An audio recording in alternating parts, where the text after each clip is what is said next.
సర్వేపల్లి నియోజకవర్గం తోటపల్లి గూడూరు మండలం టీడీపీ సంస్థాగత ఎన్నికలు ఆదివారం నరుకూరులోని రిషి కళ్యాణ మండపంలో నిర్వహించారు. సర్వేపల్లి నియోజకవర్గ పరిశీలకులు దారా పెంచలరావు నరసింహరావు ఆధ్వర్యంలో మండల పార్టీ అధ్యక్షునిగా కొణతం రఘుబాబును, ప్రధాన కార్యదర్శిగా మన్యం జితేంద్ర గౌడ్ను ఏకగ్రీవంగా ఎన్నికల నియమావళి ప్రకారం ఎంపిక చేశారు. ఈ సందర్భంగా పరిశీలకులు మీడియాతో మాట్లాడుతూ ముఖ్యమంత్రి నారా చంద్రబాబు నాయుడు నాయకత్వంలో 175 నియోజకవర్గాలలో సంస్థాగత ఎన్నికలు నిర్వహిస్తున్నట్లు తెలిపారు. సర్వేపల్లి నియోజకవర్గంలో 5 మండలాల్లో ప్రక్రియ పూర్తి చేసినట్లు తెలిపారు. ఈ కార్యక్రమంలో టీడీపీ రాష్ట్ర కార్యదర్శి బొమ్మి సురేంద్ర, తోటపల్లి గూడూరు సహకార బ్యాంక్ అధ్యక్షులు చెన్నారెడ్డి సురేష్ రెడ్డి, పేడూరు సొసైటీ అధ్యక్షులు గూడూరు నారాయణ, విజయ డైరీ డైరెక్టర్ కోడూరు శ్రీనివాసులు రెడ్డి, చావా కోటయ్య నాయుడు, సోమిరెడ్డి రేవంత్ రెడ్డి,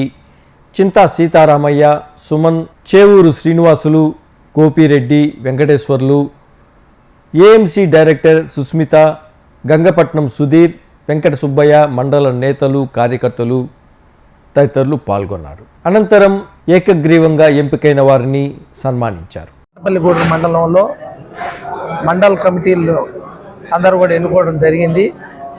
దానికి పరిశీలకులుగా తావా పెంచులరావు గారు ఇక్కడ ఈ నియోజకవర్గం అబ్జర్వరు, ఒక ఆయన ఈ మండల అబ్జర్వర్గా నరసింహులు అని చెప్పి గూడూరు నుంచి వచ్చాడు, గూడూరు టౌన్ నుంచి.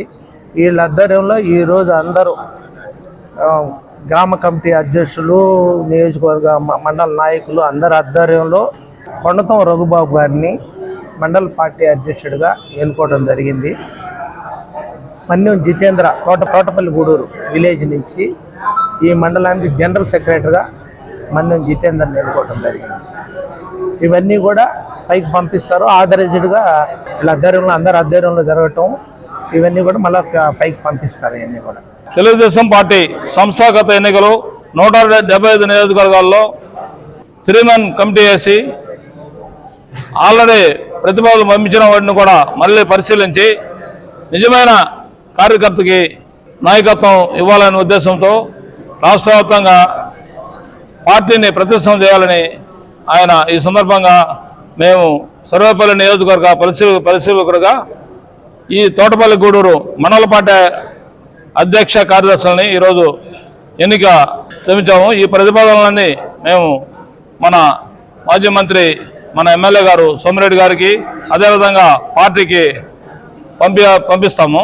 తర్వాత వాళ్ళు పరిశీలించి ఈ ఎన్నికని ప్రకటించేదానికి ఒక తేదీన ప్రకటిస్తారు. అందులో ఈ తోటపల్లి గూడూరులో ఏకగ్రీవంగా ఒకే వ్యక్తి అయ్యారు కాబట్టి ఖచ్చితంగా తోటపల్లి గూడూరు తెలుగుదేశం నాయకులందరూ కూడా నేను ధన్యవాదాలు తెలియజేస్తూ ముగిస్తాను.